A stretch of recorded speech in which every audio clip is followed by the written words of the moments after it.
Welcome to the Impact on the Ground podcast series. I'm Tiia Sammalahti, CEO of whatimpact.com. In this podcast series, we'll dig deeper into what it takes to make an impactful change in our society. I'll give a voice to charities, social enterprises, companies, grant makers, individuals, and government officials who all have one thing in common. They are keen to make a difference. We dive into practical solutions and observe the dynamics of those who have resources to give and those working with the beneficiaries on the ground.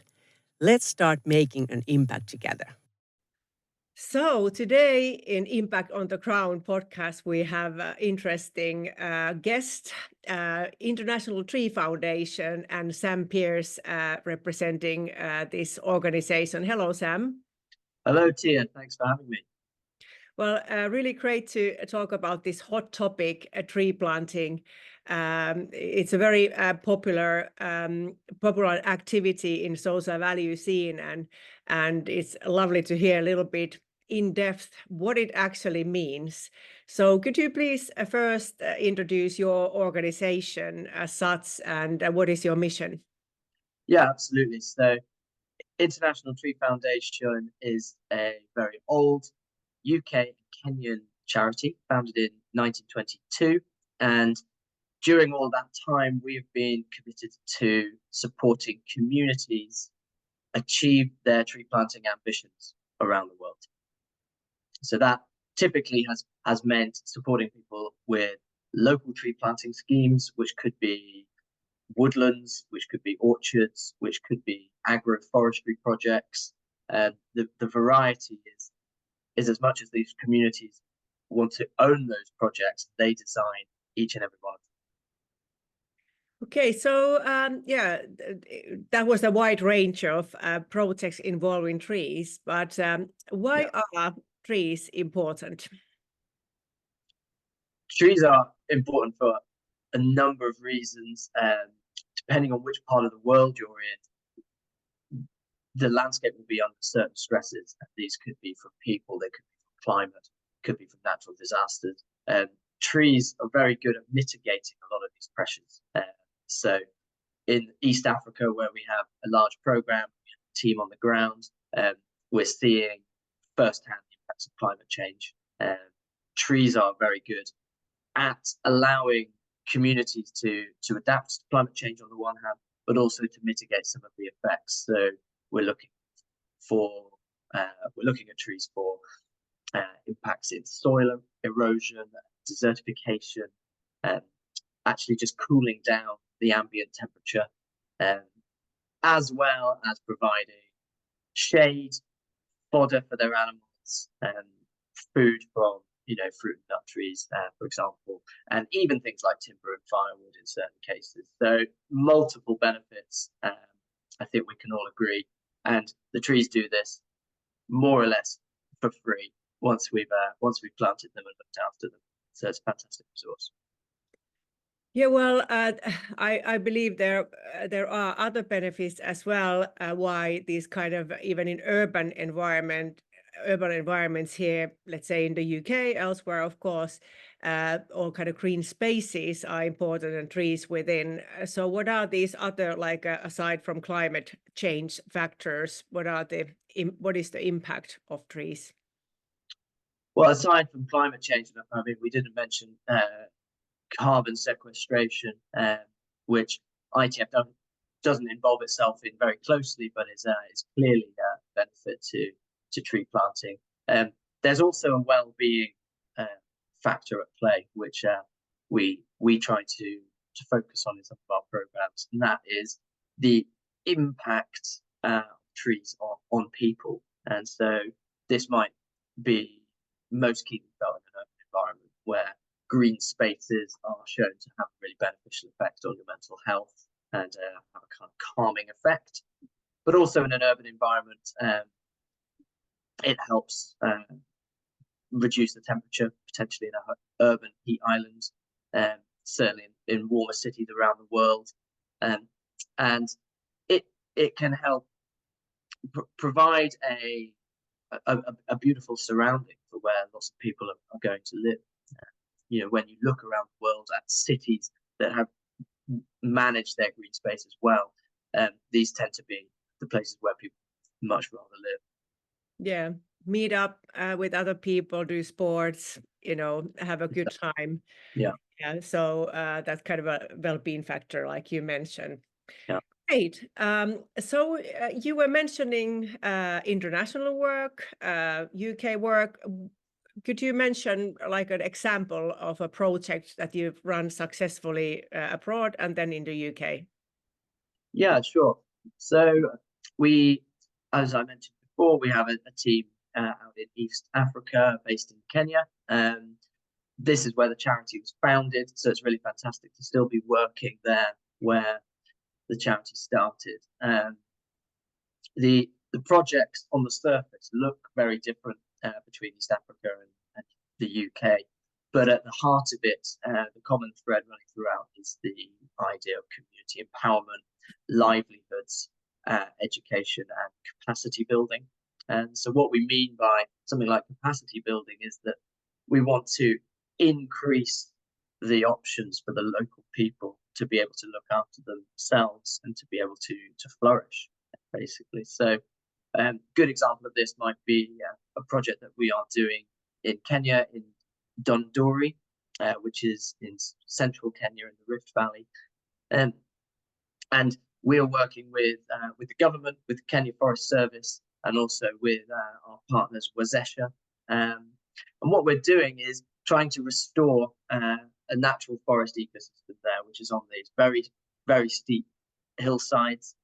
And to do that, we are working with the local partner and the government to temporarily donate land to local farmers in exchange for them being stewards of this new forest that we're creating. So you could imagine hundreds of hectares of these very steep hillsides being parceled up into sections, donated to local farmers for periods of 3 to 5 years.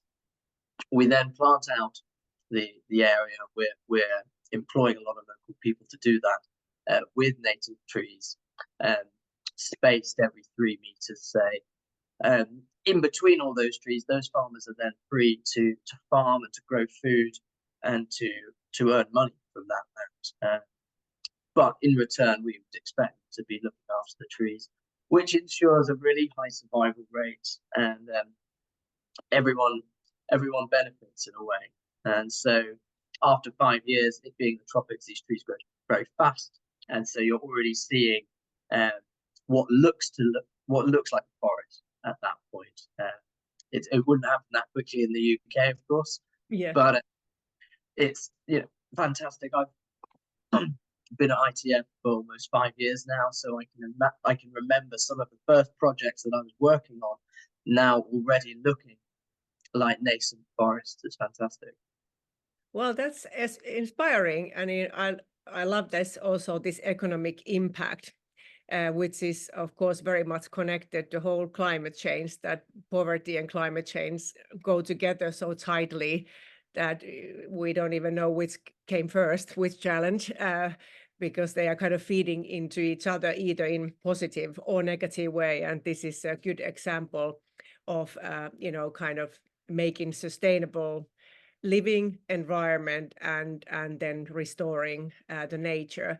How Yeah. about in the UK? What kind of work you do here? So here again, we're engaging local communities to write to us and tell us about their tree planting ambitions. So as I said, superficially it can look a little different to Kenya, but running through, we're still empowering local communities to really own their projects and have say over what their local landscape looks like. And we think that these local people are best placed to make those decisions. They know what their landscape needs, and they are going to be there on the ground to look after the trees as well. So it could look like a community woodland. It could look like an orchard. We do a lot of hedgerow projects.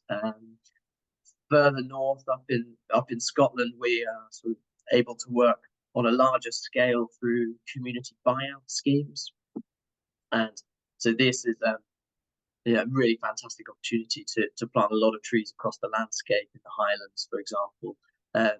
To the tune of hundreds of thousands of trees potentially. And then in the south of England here, we often get proposals for very small community orchards, which could be as little as 10 or 15 trees. So the scale is really broad, but we really value actually that variety, that diversity.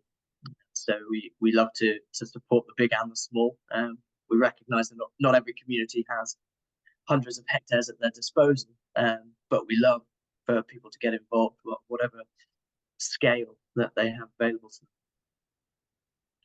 Okay, so planting trees is very popular amongst individuals and also companies, doing their volunteering activities and engaging on local level. It seems that you just go and plant trees, but I guess it's not that simple. So where does it all begin before you can actually plant a tree? Yeah, there's a lot of work that happens behind the scenes beforehand. Firstly, you have to have permission to plant trees on the land. That could be from the landowner.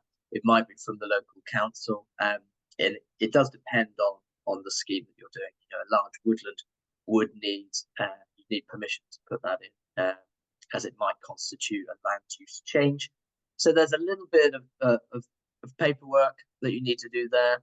And also you have to have consultations with local people. You have to have a really active process there to make sure other people are going to be in agreement, because you don't want to create divisions within the local community. So ITF, we are very keen for to support people in that process, because it can be quite difficult. So normally there'll be a consultation. People will put forward their ideas. At ITF, we make sure that all projects in the UK are publicly accessible or have social benefit. So we are sort of not in the habit of planting trees on private land, closing the gate and not letting anyone in. We want everyone to be able to stay engaged in those projects, going back, bringing your kids along throughout the seasons and watching those trees grow, which is fantastic for fostering a love of trees. But at the same time, it's fantastic for tree survival rates, because when it doesn't rain for a few weeks in the summer, we see our community group members coming out with watering cans in the evenings and actually looking after those trees. So it's that ownership piece is really important. So, what kind of a cost does it involve, and how do you kind of make all this happen? How do you fund your operations, and also how can people get involved? Yeah, so the funding is pretty varied, and I think, like most small to medium charities, we have to be quite flexible and quite creative about how to do that. We have traditional grant applications, but we also are making the most of a huge amount of public interest in tree planting at the moment, which has resulted in the creation of online platforms where individuals can support tree planting projects around the world, and that, almost like a crowdfunding scheme, has resulted in a huge amount of projects being funded through ITF and also other tree planting organisations. So that's a really important source of funding for us, especially for the UK. We also have corporate partners who help us in our mission well, and that is increasingly important for us. And we're developing our proposals and our offerings to corporate partners. With that in mind, we have to be very careful about who we partner with. Reputationally, there is a lot of scope for greenwashing in this area, so we have to be mindful of that.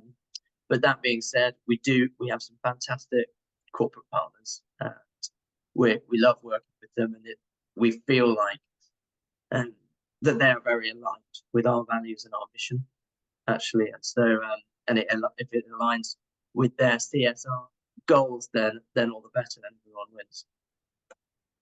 So I assume that you engage with these corporate partners through volunteering, but also kind of money contributions. Could you elaborate a little bit more? Is there some other type of volunteering than the practical tree planting? Do you kind of use other skills in volunteering? Right. Yes. So we do offer tree planting events to some of our corporate partners. We don't offer it to everyone, because we're not exactly well placed to be offering tree planting events every week. The idea of community ownership is slightly at odds potentially with a big corporate tree planting event. Sometimes we don't want to dilute the sense of community ownership by shipping in 30 well-heeled London city people coming in on a bus and planting all the trees out in our nice community orchards. So we have to be very careful about that. But there's certain projects which really do lend themselves to an event. So by thinking about our larger projects in the southeast in particular. So on those occasions, we are hoping people can help us with the tree planting itself. We make sure actually that all our corporate partnerships contribute to our core mission as well. So this would be supporting our projects in the UK and East Africa. So we like to bring that in. So the partnership is not so narrow, that actually all of our partnerships are actually all about the mission. So that is a financial contribution to our core mission, but also to our tree planting work around the world. And occasionally we accept an in-kind donation, which can be really useful. So that could be from a publicity company, marketing, videographers, you name it. So we are open also to those kind of donations. So that can be really useful. Yeah, I'm sure it saves also money from you then for your core work, because of course you have to have budgets for communication and building your own kind of systems and infrastructure. And if corporates have this kind of offering, either as a product or service or skills, it is them saving money for other things. So Exactly. great to hear that you are flexible, and I hope that the listeners make a note of that. Yeah. So a little bit more about the community, the impact. How do you measure that impact? That, let's say you are building that little like urban environment, like a park or some kind of little woodland in the city. How do you monitor then the impact? How do you collect data, and what is kind of the time frame for that? Yeah, good question. So as we all know, trees grow quite slowly. So it can be many years before the true impact is felt, and for many years the impact will grow with the tree as well. So ITF we have to balance what we can reasonably expect to achieve in terms of collecting data on such a large time frame. But in the short term, we're collecting data on tree survival, on land use in those areas. We're collecting testimonials from people involved. We are looking at livelihood creation potentially. So I'm thinking of examples of fruit trees in East Africa. This might be a real classic, let's say, project where we're looking to increase livelihood options and food security in the local community.